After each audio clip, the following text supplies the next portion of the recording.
Hello everyone, welcome to my YouTube channel. आप सभी का स्वागत है हमारे आज के इस वीडियो में। फ्रेंड्स, ये वीडियो बहुत इंपॉर्टेंट रहने वाला है उन सभी एम्प्लॉयज़ के लिए या फिर उन सभी एस्पायरेंट के लिए जो रेलवे में जीडीसी की वैकेंसी का इंतज़ार कर रहे हैं और जीडीसी की वैकेंसी में अप्लाई करने वाले हैं। आप लोगों को ये तो पता ही है, कुछ दिनों पहले ये वाला नोटिस आया था जिसमें साफ साफ बताया गया है कि 15 जुलाई से जीडीसी के फॉर्म आने वाले हैं। सभी जितने जोन हैं आपके रेलवे के, सभी में एक साथ फॉर्म आएंगे। Assistant loco pilot, technician, junior engineer और ट्रेन मैनेजर की वैकेंसी आएगी। तो यहाँ तक तो सभी लोगों को पता है। कुछ आगे की बातें मैं आपको बताने वाला हूँ।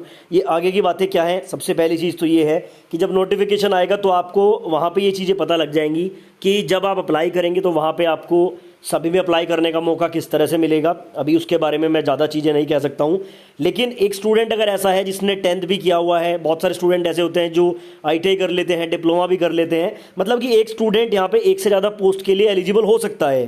ठीक है, जैसे अगर ALP की बात करूँ तो मान लो आपने डिप्लोमा ITI दोनों किया हुआ है तो आप टेक्नीशियन और ALP के लिए एलिजिबल है, साथ ही आप JEE के लिए भी एलिजिबल हैं। ठीक है, तो ऐसा भी हो सकता है। तो यहाँ पे आपको प्रेफरेंस भरने का मौका भी मिल सकता है कि आप जो है किस प्रेफरेंस में जॉब चाहते हैं। मान लो कि जीडीसी में आप अप्लाई करें और उसमें अगर आपको प्रेफरेंस भरने का मौका मिलता है तो किसको आप जो है फर्स्ट प्रेफरेंस दें, थोड़ा सा वो मैं आपको जानकारी दूंगा। सिलेबस की भी जानकारी दूंगा। इससे पहले मैंने एक वीडियो ओपन मार्केट की वैकेंसी के लिए बनाया था, अगर आपने नहीं देखा है तो चैनल की प्लेलिस्ट में जाइए। ALP और JEE वाली 2 प्लेलिस्ट हैं, वहाँ पर जाके वीडियोज़ अवेलेबल है, देख लीजिए। पूरा डिटेल में सिलेबस मैंने कंपेयर किया है। अगर आप अपकमिंग ओपन मार्केट की वैकेंसी की तैयारी कर रहे हैं तो सिलेबस वगैरह आप बहुत डिटेल में और बहुत छोटे से वीडियो में वहाँ पे जाके देख सकते हैं।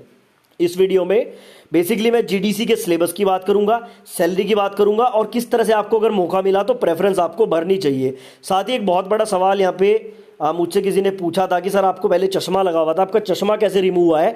तो अगर आपने मेरे पुराने वीडियोस देखे होंगे तो मैं चश्मा लगाता था, हालांकि वो चश्मा मेरा इतना ज़्यादा हैवी नहीं था, बहुत माइनर से पॉइंट का चश्मा था। और क्योंकि मैं वीडियोस बनाता हूँ यूट्यूब पे तो वो मैंने ब्लू कट लेंस वाला चश्मा बनवाया हुआ था। वीडियोस बनाते समय और एडिटिंग करते समय मैं उसका यूज़ करता था, लेकिन अभी वो भी मैंने पूरी तरह से रिमूव कर दिया है। मतलब मेरा चश्मा रिमूव हो ही चुका है, अब मुझे इतनी आवश्यकता नहीं पड़ती है। तो कैसे आप भी अपने मेडिकल स्टैंडर्ड को सुधार सकते हैं ताकि आप ALP के लिए A1 मेडिकल स्टैंडर्ड में शामिल हो सकें। ठीक है, तो वीडियो इंपॉर्टेंट रहेगा। चलिए वीडियो में सबसे पहले हम लोग बात कर लेते हैं। जो हमारा मेन पॉइंट है वो है सिलेबस।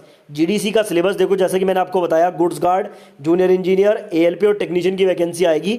और यहाँ पे आपके डबल एग्जाम नहीं होते, CVT 1 नहीं होता, डायरेक्ट आपका मतलब मेन एग्जाम होता है। जैसे अगर मैं गुड्स गार्ड की बात करूँ, यानी कि जो ट्रेन मैनेजर है, तो उनके लिए जो एग्जाम यहाँ पे होगा उसमें सिलेबस ये रहेगा कि मैथमेटिक्स के 35 क्वेश्चन आएंगे, रीजनिंग के 35 क्वेश्चन आएंगे, जनरल अवेयरनेस के 50 क्वेश्चन, टोटल 120 क्वेश्चन का टेस्ट है, यानी कि एग्जाम है, और 90 मिनट्स आपको मिलेंगे। ठीक है, ये गुड्स गार्ड की बात हो गई।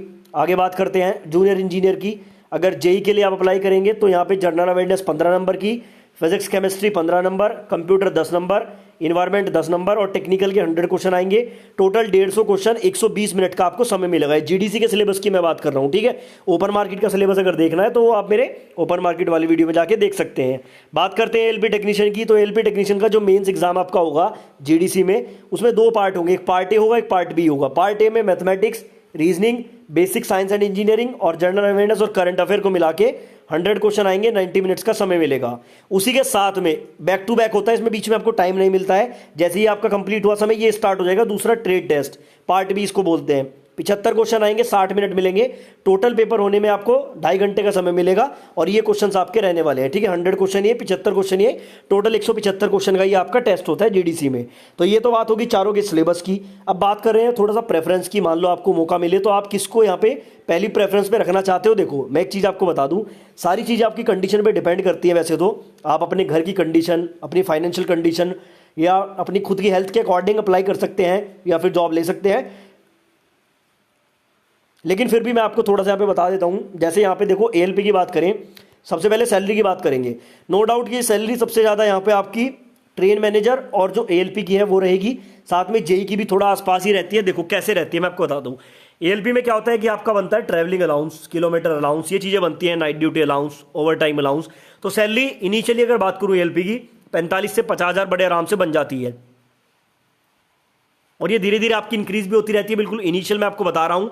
उसके बाद बात करें टेक्नीशियन की, यहाँ पे सैलरी थोड़ी कम रहेगी, स्टार्टिंग सैलरी 35 से 40,000 के बीच में रहेगी। JEE की सैलरी नो डाउट बहुत अच्छी रहती है, ये लेवल 6 की आई थिंक जॉब है, तो सैलरी बहुत अच्छी है। स्टार्टिंग सैलरी ही 50 से 60 हज़ार है। ट्रेन मैनेजर की भी 45 से 55 के राउंड रहती है, क्योंकि यहाँ पे भी किलोमीटर अलाउंस, रनिंग अलाउंस वगैरह बहुत सारे मिल जाते हैं। अगर हम सैलरी के लिहाज से देखें तो आपको पहली प्रेफरेंस पे जेई मिलेगा, दूसरी पे मेरे अकॉर्डिंग मान लो आप ट्रेन मैनेजर रहेगा, तीसरी पे रहेगा एएलपी, वैसे ये दोनों आसपास ही रहते हैं, और चौथे पे रहेगा टेक्नीशियन। ठीक है, अगर सैलरी के पॉइंट ऑफ व्यू से देख रहे हो तो जेई को पूरा फोकस करो, ट्रेन मैनेजर, एएलपी और लास्ट में टेक्नीशियन को। अब बात करें ड्यूटी टाइमिंग के हिसाब से, एएलपी की ड्यूटी आपको पता है कोई ज़्यादा फिक्स नहीं रहती है। ठीक है, आपको 12 घंटे 14 घंटे भी ड्यूटी करनी रहती है। अगर ड्यूटी के लिहाज से देखोगे तो टेक्नीशियन और आपका जेई सबसे बेस्ट है, बल्कि इसमें जेई सबसे बेस्ट है, क्योंकि यहाँ पे 8 घंटे की बिल्कुल कंफर्ट जॉब रहती है। अगर आपको साइट पे जाना भी है 2 घंटे 4 घंटे के लिए जाना होता है, तो अच्छी यहाँ पे एक ऑफिसर लेवल की फीलिंग आपको आएगी, सैलरी भी अच्छी मिलेगी, कंफर्ट भी रहता है। दूसरे नंबर पर कंफर्ट में अगर देखा जाए तो टेक्नीशियन है, 8 घंटे की लगभग फिक्स ड्यूटी रहती है, और बाकी आपका ट्रेन मैनेजर और जो एएलपी है यहाँ पे फिक्स ड्यूटी नहीं है। थोड़ा सा सोशल लाइफ आपकी बिगड़ जाती है, हेल्थ भी थोड़ी सी आपकी खराब हो सकती है। बात करें कि मेरे अकॉर्डिंग प्रेफरेंस क्या होनी चाहिए, तो नो डाउट आंख बंद करके अगर आप सभी में एलिजिबल हैं तो नंबर 1 पर जेई। ठीक है, पूरा फोकस जेई पे लगा दो। अगर आप ग्रुप डी से जेई में चले जाते हो तो लाइफ बिल्कुल बन जाएगी। दूसरे नंबर पर मेरे अकॉर्डिंग ट्रेन मैनेजर होना चाहिए। क्यों?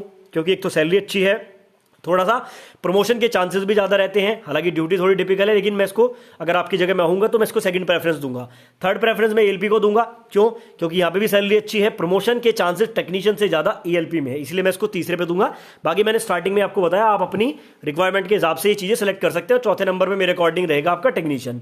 ठीक है, तो ये मैंने डिटेल में बात कर ली। अब आते हैं अपने एक मेन सवाल पे कि अगर हम एएलपी के लिए अपना मेडिकल स्टैंडर्ड सुधारना चाहते हैं तो वो कैसे सुधार सकते हैं। देखो, सिर्फ आपको 3 स्टेप फॉलो करने हैं और कुछ भी नहीं करना है, और लगभग मान के चलो कि 80 to 90% चांसेस हैं कि आपका मेडिकल स्टैंडर्ड सुधर जाएगा। देखो, मैं आपको बताता हूं। सबसे पहले आपको क्या करना है, मोबाइल, लैपटॉप, कंप्यूटर और टीवी कम से कम देखना है अगर आप अपना मेडिकल स्टैंडर्ड सुधारना चाहते हो। ठीक है, इन चीज़ों से बिल्कुल बच के रहो। ये मेरी प्रैक्टिकल मैं आपको बता रहा हूँ, बिल्कुल ये कोई ऐसे थ्योरेटिकल नॉलेज नहीं बता रहा हूँ।